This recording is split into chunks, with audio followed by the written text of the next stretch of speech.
En fait, le but de ce stand en fait, est d'expliquer aux visites, aux patients et aux personnes que ça intéresse. C'est une sensibilisation à l'entretien des locaux, mais qui est plus axée sur la partie développement durable, à savoir que notre service a été précurseur.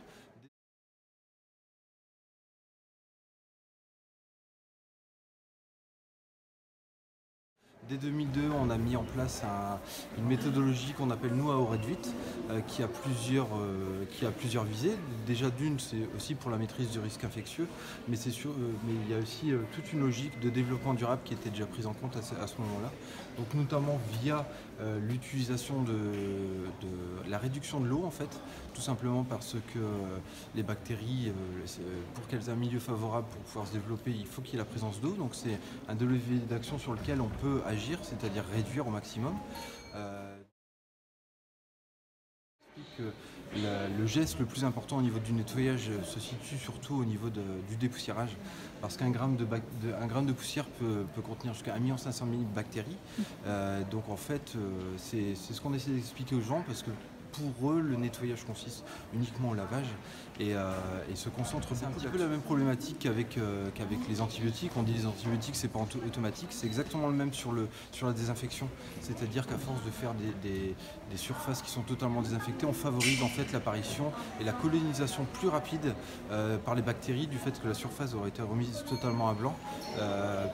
Un exemple type, vous avez votre peau, la flore dermique. La flore dermique contient plein de bactéries qui au final sont aussi une barrière pour éviter que d'autres bactéries viennent s'implanter.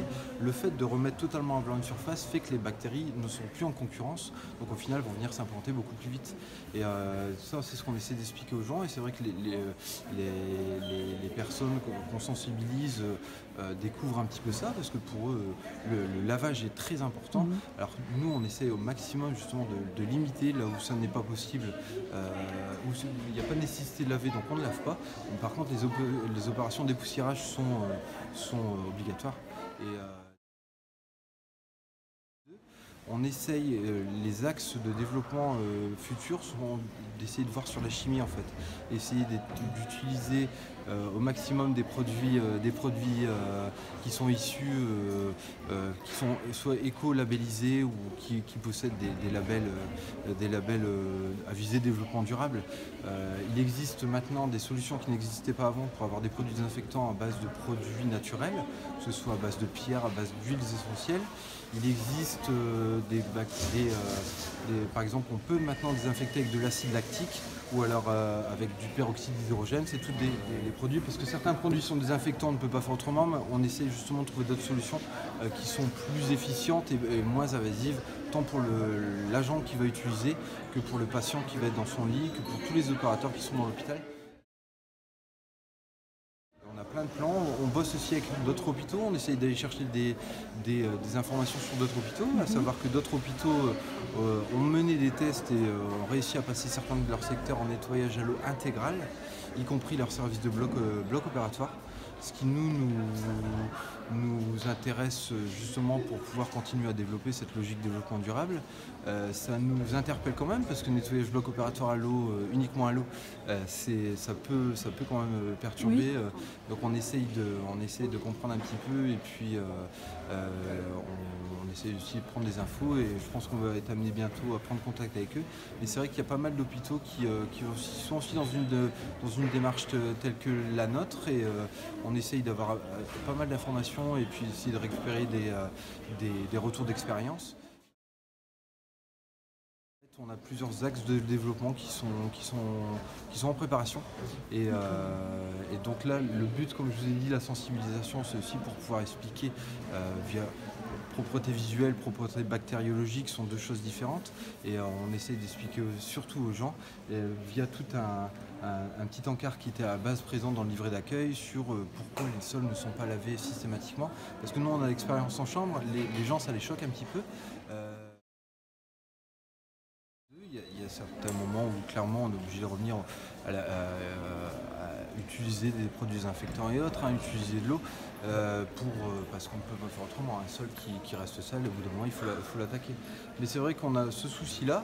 Les agents sont formés aussi beaucoup et on essaie aussi beaucoup de les sensibiliser sur le fait qu'utiliser un pulvérisateur désodorisant, c'est pas anodin parce que ça met en suspension dans l'air des substances qui sont relativement nocives. Il s'avère que déjà à l'heure actuelle, avec la formation qu'on prodigue à nos agents, on a remarqué que justement tout ce qui est produits désodorisants, les consommations sont en train de chuter, donc le message passe et au final c'est pour le bien de tout le monde. C'est vrai que c'était un peu systématique et c'est vrai que les gens étaient, ça sent bon donc c'est propre, c'est totalement différent, bien au contraire, et donc ça c'est des choses aussi qu'on explique sur le terrain.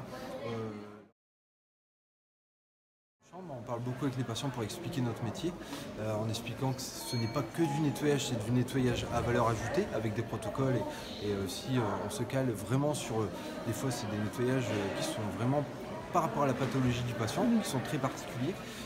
Donc c'est ce qu'on essaie d'expliquer via ce stand. Je veux dire, j'ai pas les chiffres en tête, mais on doit être à peu près 110 à peu près, sur ici MCO plus psychiatrie. Après, il y a aussi tous les agents qui sont sur les structures un peu périphériques extérieures, donc la gériatrie, enfin tous les espaces de gériatrie, et il y a aussi pas mal de zones de consultation en ville, que ce soit psychiatrie de jour ou des choses comme ça. Donc c'est vrai que les sites de l'hôpital sont assez explosés et on a pas mal de sites d'agents répartis sur l'ensemble de ces sites. Ouais. Utilise notamment, comme je vous disais, là, que le plus important est le dépoussiérage. Donc on a mis aussi à disposition pour que les agents puissent se rendre compte de ce que c'est le matériel qui est mis à disposition. On a privilégié des matériaux en fait qui coûtent un peu plus cher à l'achat, mais qui au final sont beaucoup plus efficients, notamment pour le fait d'utiliser moins de chimie. Dans le sens où par exemple cette lavette est faite d'un seul fil qui fait plusieurs kilomètres et entièrement qui est entièrement en microfibre. En fait c'est hydrophobe, c'est-à-dire qu'elle va rejeter l'eau au maximum. Ça évite déjà tous les problèmes de torsion au niveau des agents parce qu'il y a aussi des risques de TMS, mais ça permet aussi de ne pas utiliser de produits. Par exemple avec ces lavettes là, le fait juste d'utiliser de l'eau, d'enlever l'eau au maximum et de nettoyer les vitres avec ces lavettes, fait qu'on n'est pas obligé d'utiliser des produits vitres. C'est déjà un axe de développement pour le développement durable. Ça coûte un peu plus cher à l'achat, mais au final, comme il y a moins de produits vitres qui achetés, au final, on rentre dans les coûts. Et surtout que le temps de vie, la durée de vie de ces lavettes est relativement long. Ensuite, dans la même optique, en fait, toujours dans une logique développement durable, utilisation de moins de produits et d'eau, ça sert pour les dépoussiérages et ça évite aussi que les agents du nettoyage se fassent mal avec des gestes répétitifs, aller chercher la poussière en hauteur. Donc en fait, c'est tous des matériels qui permettent de dépoussiérer sans eau grâce à l'électricité statique, tout simplement parce que ces housses, il suffit de les frotter un petit peu, elles se chargent en électricité statique. On a possibilité ensuite d'aller chercher directement sur les surfaces. Ça permet d'éviter les produits désinfectants et de pouvoir dépoussiérer sans eau. Et comme je vous disais, les risques pour les membres et les troubles musculo-squelettiques. C'est aussi, on a pas mal aussi de produits, c'est des produits qui n'existaient pas dans le temps et qui permettent aussi, donc ça c'est un absorbant désodorisant liquide d'origine corporelle, c'est-à-dire les urines, les gens qui ont rendu et autres. Ça permet voilà, juste on jette la poudre sur les liquides physiologiques. Ça absorbe, c'est naturel, ça désodorise et ça se colorise s'il y a un risque pour l'utilisateur, c'est-à-dire que ça vire au vert. Donc ça permet aussi de renseigner l'agent si éventuellement il y a un risque à nettoyer ces liquides physiologiques. C'est naturel via des matériaux organiques. Il s'avère que la plupart de nos produits, donc on est déjà en contact avec des fournisseurs ou des fabricants pour justement essayer de passer l'intégralité des produits avec des écolabels ou alors des produits d'origine naturelle. J'en puisse voir. Ça, je les ai mis ici, c'est juste nos produits qu'on utilise beaucoup, c'est juste les détergents neutres et détergents désinfectants, c'est les produits qu'on est encore obligé d'utiliser actuellement, qui sont des produits, c'est clairement de la chimie, c'est pas développement durable. Nous on va essayer de passer développement durable sur ces produits s'il y a possibilité. Encore faut-il à travailler là-dessus. On était précurseurs en 2002, on s'est fait un petit peu rattraper, on s'est un peu reposé sur nos lauriers, donc il est temps maintenant de réagir là-dessus.